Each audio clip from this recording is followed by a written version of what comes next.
Hey there, I am Kathy Times. If you're just joining us for the first time, we are talking to aspiring, awesome professionals who have mastered the art of pivoting, especially during a pandemic. If you're just joining us for the first time, well, I'm Kathy Times. As I said, I'm an Emmy award-winning journalist, pretty much a recovering television news anchor, public relations business owner, chief communications officer of a university, and now I am the owner of WOW Professional Development. But enough about me. I would like to introduce to you our guest, Thomas Faucette Jr. Yay! Give me a little shout out up in here. He is hosting us at Slarutan Labs. Thomas has had an amazing life and has made some amazing transformations and pivoted a time or 10 like me.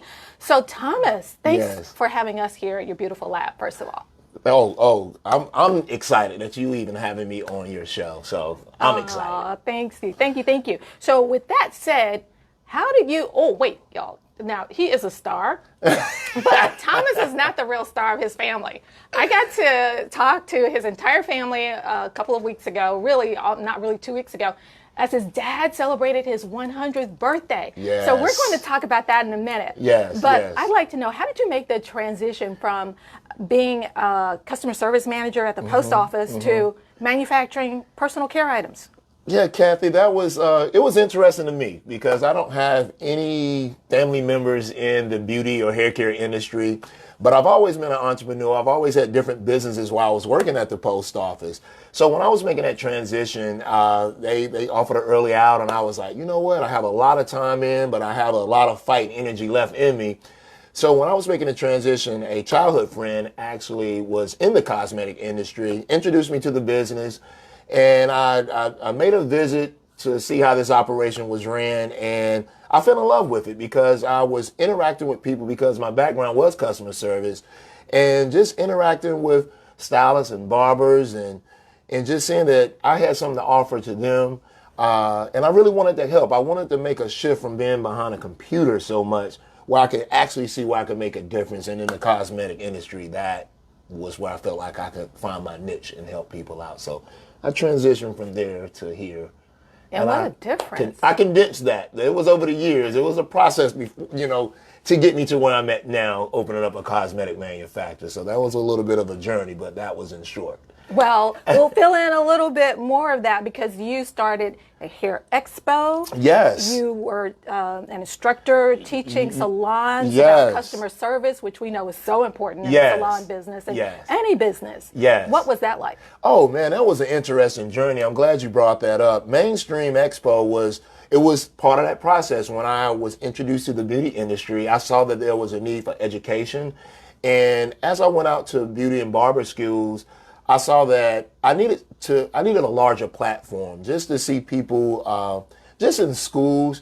You may be touching about 50 people. And as I got introduced to other hair shows, I saw like, man, thousands of people show up here. I can have a broader reach. And I just pretty much tweaked my hair show where it was more educational focus. And from mainstream, actually, I literally was introduced to, it opened the doors to manufacturing, to cosmetic, to educators who are known throughout the world. So mainstream was really the door that opened up everything. It was that groundbreaking move that I did that I had no idea. I just did it to just educate and meet the masses. I had no idea the opportunities that was going to follow after that. So any move that I made, when I look back, Mainstream Hair and Beauty Expo was the door. So after that, the introductions to manufacturing companies, I was given an opportunity to be the VP executive at another contract manufacturer, which was a larger company, got a lot of experience from there. And then I authored a few books too. So in the process that when I went out and talked, I felt like the way I learned, I had to be interactive. I had to have something that tangible I could touch and read. And I felt like a lot of people were like that on how they learn. So I authored a salon success book for salon owners and stylists.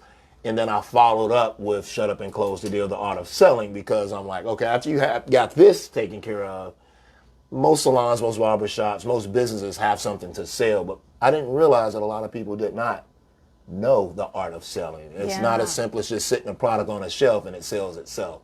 you have to say something, and there's a certain way you say it to sell it. Exactly. So when we talked last year in the midst of the pandemic, Yes. you had other plans. Oh, yeah. You had other big plans. Like, tell us about that. There was a school involved. Yeah.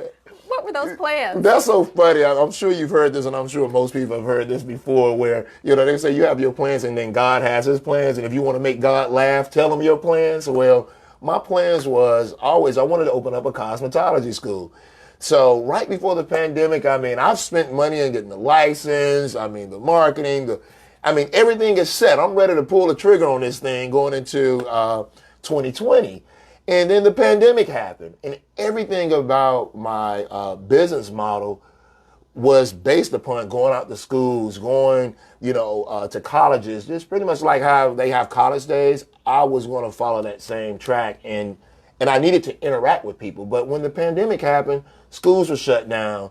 Everything that I had planned went bust. I was like, what was that? What was that like? It was devastating because I had poured so much into, I'm geared up. I had other people, because one thing about when you're starting a business, you can't do it by yourself. You need help. So I had about 6 other people that bought into the dream, that believed in me. So it was deflating. But one of the things I've learned throughout my journey, being in business, that I don't really like to say plan A, plan B if something fails, but I have different ideas going on in his head. So it was different businesses, but I just wrote down in cosmetology school was number 1. So after I got over it, it took me maybe about a week after I processed that this is not going to happen. The next thing, the pandemic opened my eyes to one of the things on my list, that I never wanted to have my own product brand. But I'm always teaching in my business classes about finding businesses that are recession proof. Well, this time I'm looking for something that's pandemic proof. And it was 3 things that was open, and with the essentials, it was healthcare, which I'm not in. And it was, the post office delivery, that was available, but I wasn't going back to that. And then I saw where, anybody was making hand sanitizers or anything like that, that business was still available. So I was like, it was a no-brainer for me to say, okay, I'm going to move this from the bottom of the list to number 2 and say, okay, I'm going to go with this. And actually, business boom. My business took off over the pandemic, which was a blessing when I'm coming off thinking, man, I'm not going to be able to do school. What next? I can't go to the salons because of the pandemic. And boy, did we miss the salons. How are they doing? What were some of the tools that you used to help them during that time? Oh, man. So I think we had talked about it. You just asked some really good questions, Kathy. I love you to death. Love you to death. I try. Yeah. So, you made my wheels turn back, and it was actually Zoom. Zoom was one of the things that I was very familiar with. Had been on it a few times, but never really paid that much attention to it. And actually, that is how I was able to take that tool to reach my customers from the comfort of my own home, the safety of my own home, to say, hey, what's going on? Are you reaching out to your clients? And then I just created some package deals to say, hey, what are your clients doing at home? You can actually duplicate what I'm doing with your clients, talking to them about how they can manage their hair since they're away from the salon. So actually, Zoom was a tool that I introduced to a lot of my clients. They introduced to their clients, and business took off for all of us. So that was actually a saving grace right there, having technology. To you. Yes. And the stylist, we need him. I have an appointment this afternoon with a great stylist that he has recommended. But seriously, my heart went out to them because they provide an essential service that we forget about, during times of crises. Mr. J, my producer, I'm not seeing the questions or any interaction. So if you see some, let us know because I'm not seeing them on this side. But talk to us. Let us know if you have any questions and who's joining us. Okay. But with that said, would you talk about Slarutan? What is Slarutan? Man, in that process, just taking it from the beginning, one of the things that I knew that was major out there in the industry, and I know you and I have talked about it before too, was that everybody's very mindful of what they're putting in their body and on their hair. And natural was that trigger word that you just hear throughout the industry. You don't even have to be in the industry that, right, like you're wearing that. Most people, 99% of the people, they're mindful of that, and they want good quality products. So I wanted a name that was going to resonate with people. So when it comes to that trademark processing and working with my attorney on doing that, I learned a lot that you just can't use natural. You just can't grab the average word and trademark it. So after playing around with some French words and different words and Googling, I was like, hold on, let me do what Oprah did. And let me just turn natural around and see. And I put an S on it, and Slarutan is actually the word natural spelled backwards. All so right. that's how I came up with the name and was able to get a trademark. Okay, well, congratulations. What do you do here? Actually, great question. We're the people that brings dreams to reality. And the reason why I say that, we're a cosmetic manufacturer. So we can manufacture and make anything that's topical cosmetic. So cosmetic is such a broad word. So some people can relate more to lotion or shampoos, conditioners, skincare, lipstick. You name it, if it's in the cosmetic realm, that's what we can do here. But what I was touching on when I said I bring dreams to a reality is that majority of the manufacturers out here have really high minimum order quantities.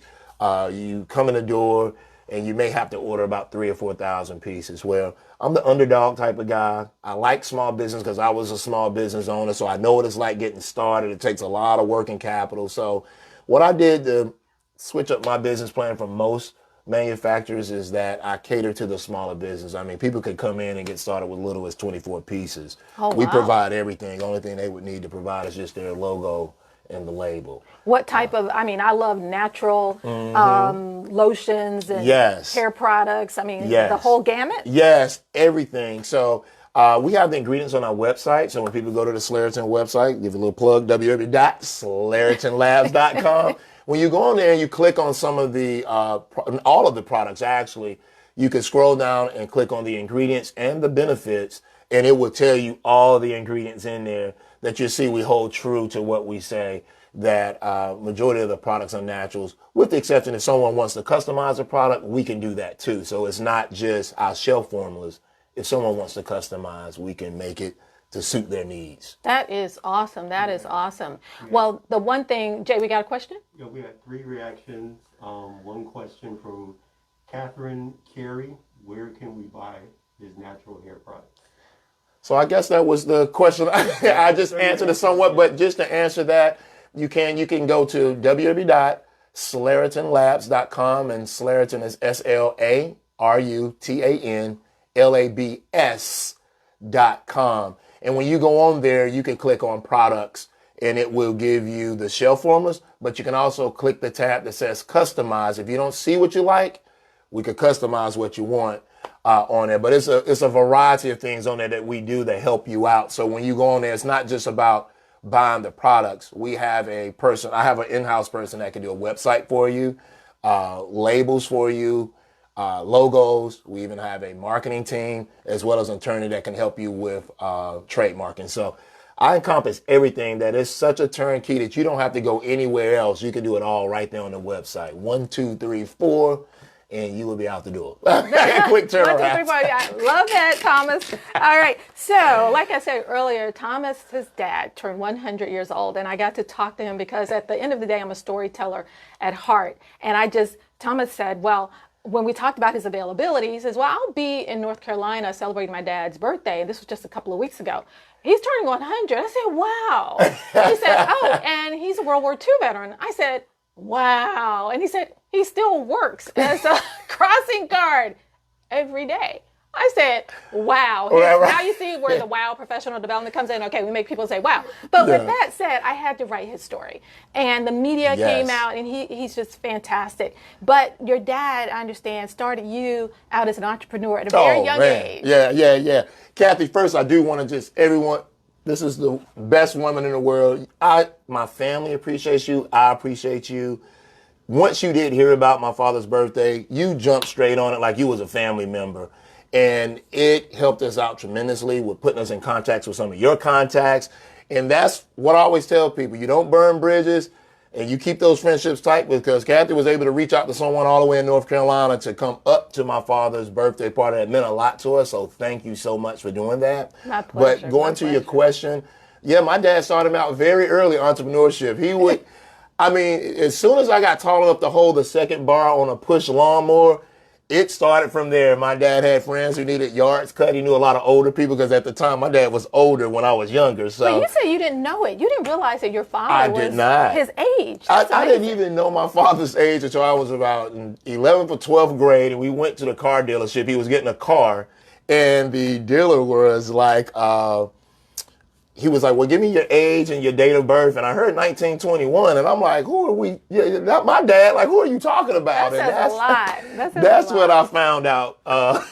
My dad's age, because we celebrated the birthday, but we never talked about the age. That's amazing. Yes. But I'm sorry. Okay, so was it the lawn business he put you in? Well, it was an unofficial lawn business, but it just started with him having some older friends who needed a yard cut, and he would put that lawnmower in the back of the truck and go, and he would just always just tell me, he was hardcore. You got to realize my dad came up during that recession, depression type time period, so he would tell me, you don't want to get up and cut this grass. I will get up and cut the grass for you. So, and he'd done that sometimes on a Saturday when I wanted to sleep in when I was young, and all my friends would hang out late at night, and he'd be like, you going to cut the grass? And I'd be like, yeah, I'm a little tired. Okay. And he'll leave and come back and count the money right there in my face. And be like, don't ask to borrow money. We had the opportunity to make money. And so lessons learned it instilled in me. You got to wake up and go get it or somebody else will. Absolutely. Well, we like to talk about the 4 Ps in WOW professional development because they are the foundation of really my success. And that really is prayer, practice. You got to be experienced. You got to perform at an exceptional level if you're going to be successful. And it takes practice. And then you got to persist, which you did during this pandemic season. And then you make that pivot. So he is Master P today, y'all. Thomas has mastered the P, but you have your own principles. So share those tips for people who are trying to still make that pivot, whether they're in the salon business or not. What is the foundation of your success? Oh, most definitely. I'm going to tell you, I leaned on these principles, especially during the pandemic. The first one was faith. You can't have fear, and faith doesn't reside in the same room. You either have faith or you don't. So my faith carried me through. And then persistence, as you had mentioned. Whatever you commit to and what I commit to, I'm all in. I'm not turning back. I'm not going to question myself, second guess myself. This is what I'm going to do. So I'm persistent with it. I'm not going to let up. And then one of the things that I really had to dig deep and learn was patience. So patience also helped me out because I had to learn, just because it doesn't happen when I want it to, a lot of times when I sat back and I said, you know what, I'm going to go back to that faith that it's going to work out, have patience, and it ended up working out even bigger than I even thought it was going to be, having patience, because a lot of times we can try to move too quick and it's not time. So those are the 3 things really that just come to mind right off the hip that I know for a fact that carried me through, and I live by them even right now until today. So that's great. Well, I also want to discuss a couple more things, and that is your tribe or your personal board of directors. We talked about, in order for us to expand or grow our net worth, we have to expand our network. And you have done that. Can you tell me about some of the key people that you didn't know, who you now know who have really helped you succeed? Oh, without a doubt. Some people, well, you were one of them. I didn't know, Kathy, but no. Some people I knew, but I never dealt with them on a business level, if that makes sense. Like some people I knew about, but it wasn't until I was like, okay, I'm about to go out on a different journey right now. And as I ventured out and was like, man, I need a person that's going to help me with marketing. Everything came really from a referral type of thing, where it was quite a few people I trusted that maybe if I needed a web designer, the person I knew wasn't a web designer, but I trusted them so much that I was like, hey, do you have somebody you have in mind? And they referred that person. And when I contacted that person, it just worked out. And then it just really, just to sum it up, Kathy, to be honest with you, it really became off referrals in my circle. I have a very small circle. There are people that I trust, people that I would trust with my own business. So I knew that whoever they put out there, I could trust they was going to get the job done. And thus far, that everybody I've come in contact with has helped me out. So it's been at least a good 15 people that I've surrounded myself with that helped me with getting Slarutan started. and also in the same position to help other people get their business started too. So it wasn't really just about me. Slarutan was really created to help other people. I'm just kind of like a vehicle to help people to get to the next destination, if that makes sense. Oh, I love that. Yeah. I love that. And he really is sincere in helping. I had an event with college students, and he donated some personal care items, and I really appreciate you. Because it's those relationships and helping each other that it's, at the end of the day, is going to really make us successful and enrich others. And then finally, we met because we have a stylist in common, Rick Rollins, just in case you're joining us. You look really good in that blue suit and colorful pink tie. Yes. And so what made you turn to a personal stylist? Because a lot of guys won't do that, but I have for years. I really have. No, actually, I wasn't even aware of it. Again, come with referrals. Met Rick through by way of another mutual friend, and had never done it. But I had found myself more out public speaking, and you have those true friends that are like, you always wear gray. Or no, at that time it was always wear blue. And it was funny when I met Rick. Rick was like, yeah, I know this your color, and he would, I appreciate you, Rick. He is the best. Rick is patient. But Rick found my style. I didn't know I had a style. So Rick, you're going to look good in this, just trust me. And after the first time, I got so many compliments. I had never got compliments before. So people would tell you, hey, you look good. But Rick put me in a suit, fixed me up, and I got some of the compliments. I mean, the confidence just goes out the roof. When you look good, you feel good. Rick made me look good. I felt good.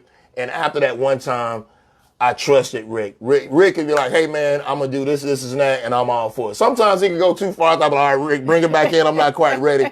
But Rick is the best. He makes me look good. And like I said, a lot of the pictures, I've never got compliments until I allowed Rick to be my stylist. Like, I trust him with everything. So he is the guy. He is the go-to. And when it comes to reputation management, it really is a complete package. So for more information, where do we go again about the lab? You can visit www.slarutanlabs.com. And to learn more about us and our complete package and what we do at WOW Professional Development, go to Kathy with a K, KathyTimesWOW.com.